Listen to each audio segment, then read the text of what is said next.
ઘૂઘરા હોય કે પકોડા હોય કે પછી ભજીયા, બધા સાથે ખૂબ જ ખાવાની મજા પડે તેવી ખાટી મીઠી ચટપટી ચટણી. Hello friends, welcome to kitchen art. Friends, આજે આપણે ઘરમાં આંબલી કે લીંબુ ન હોય ત્યારે ચટણી કઈ રીતે બનાવી તેની બધી ટ્રીક અને ટિપ્સ સાથે આજે આપણે આ ચટણી બનાવતા શીખીશું. બજારના 10 રૂપિયાના પેકેટ કરતાં પણ ખૂબ જ સસ્તી પડશે. એકવાર બનાવ્યા પછી આ રીતે જ બનાવવાનું મન થશે.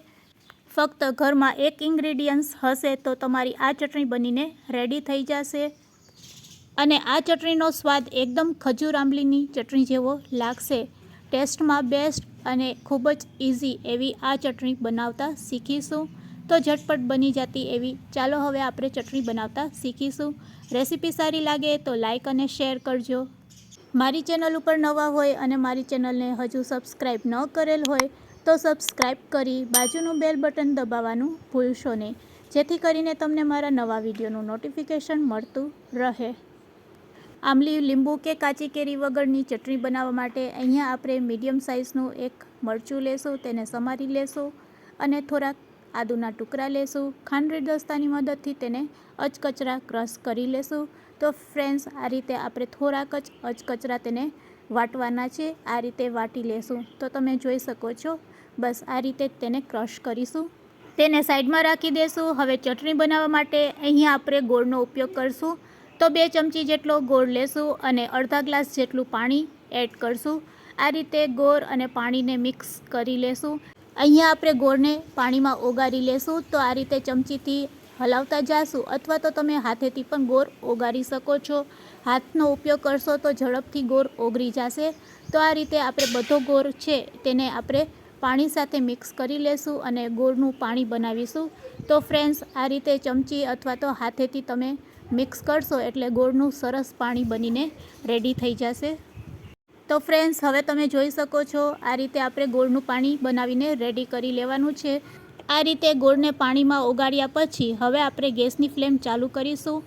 ગેસની ફ્લેમ ચાલુ કરીને એક પેનમાં આપણે ગોળનું પાણી છે તે એડ કરી દેશું.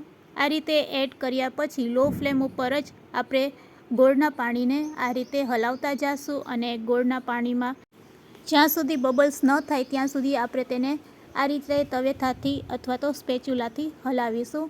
તો ફ્રેન્ડ્સ, તમારા ઘરમાં આંબલી અથવા તો લીંબુ ન હોય છતાં પણ તમે આ ચટણી બનાવી શકો છો. બસ ઘરમાં એક જ ઇન્ગ્રીડિયન્ટ્સ રાખવાનું, જેનાથી તમારી આ ચટણી છે એ એકદમ ખાટી મીઠી બનશે. અને આ રીતે એકવાર બનાવ્યા પછી તમે આ રીતે જ બનાવવાનું પસંદ કરશો. કોઈપણ પ્રકારની ઝંઝટ વગર આ ચટણી બનીને રેડી થઈ જાય છે. તો ફ્રેન્ડ્સ, આ રીતે પાણીમાં બબલ્સ આવવા માંડે એટલે આપણે 2 ચમચી આમચૂર પાવડર એડ કરશું. જો તમે ઘરમાં આમચૂર પાવડર રાખશો તો તમારે આંબલી અથવા તો લીંબુની પણ જરૂર નહીં પડશે અને ગોળ આંબલી જેવી જ આ ચટણી બનીને રેડી થઈ જશે. 10 રૂપિયાના પેકેટમાં મળતી ચટણી કરતાં પણ ખૂબ જ સસ્તી પડે છે આ ચટણી અને બનાવવામાં પણ ખૂબ જ ઇઝી છે. બસ આ રીતે મિક્સ કર્યા પછી ગેસની ફ્લેમ બંધ કરી મીઠું, મરચું અને ધાણા જીરું પાવડર એડ કરી દેવાનું એટલે તમારી ખાટી મીઠી ચટણી બનીને રેડી થઈ જશે. હવે આ ચટણીને તમારે ઘટ રાખવી છે કે પાતળી રાખવી છે તે તમારા ઉપર ડિપેન્ડ છે. જો તમારે ચટણી ઘટ ન રાખવી હોય તો તેમાં થોડુંક પાણી એડ કરી દેવાની એટલે ચટણી છે એ પાતળી થઈ જશે. તો ફ્રેન્ડ્સ, આ રીતે ચટણી બનાવવી ખૂબ જ સહેલી છે. અડધી ચમચી જેટલું લાલ મરચું પાવડર અને અડધી ચમચી જેટલું ધાણા જીરું પાવડર અને સ્વાદ અનુસાર મીઠું. આ રીતે બધી વસ્તુ એડ કર્યા પછી તેને ફરીથી આપણે સારી રીતે મિક્સ કરી લેશું.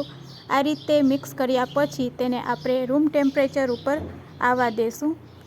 ફ્રેન્ડ્સ, આ રીતે બનાવેલી ચટણીને તમે પકોડા સાથે, ભજીયા સાથે, સમોસા સાથે, ઘૂઘરા સાથે બધી સાથે એન્જોય કરી શકો છો. એકદમ સરસ આ ચટણી બનીને આપણી રેડી છે. આ ચટણીનો સ્વાદ એકદમ ખજૂર આંબલીની ચટણી જેવો લાગે છે. ફ્રેન્ડ્સ, એકવાર જરૂરથી ટ્રાય કરજો. તો હવે ચટણી આપણી ઠંડી થઈ ગઈ છે, તેને આપણે સર્વિંગ પ્લેટમાં લઈ લેશું અને આ રીતે સર્વિંગ પ્લેટમાં કાઢ્યા પછી આ ચટણીને આપણે વધારે ટેસ્ટી બનાવવાની છે. તો આ ચટણીને વધારે ટેસ્ટી બનાવવા માટે આપણે જે પેસ્ટ રેડી કરેલી હતી મરચાંની અને આદુની તે એડ કરશું. અહીંયા તમે લસણનો પણ ઉપયોગ કરી શકો છો. લસણને પણ અચકચરું ક્રશ કરીને એડ કરી દેવાનું. મેગીના ટુકડાથી તેને ગાર્નિશ કરીશું. તો ફ્રેન્ડ્સ, આજની આ રેસીપી તમને કેવી લાગી તે મને કમેન્ટ્સમાં જરૂરથી કહેજો. અને યુઝફુલ લાગી હોય તો તમારા ફ્રેન્ડ્સ, મિત્ર અને ગ્રુપમાં શેર કરવાનું ભૂલશો નહીં. Thanks for watching. ફરી મળીશું એક નવી રેસીપી સાથે.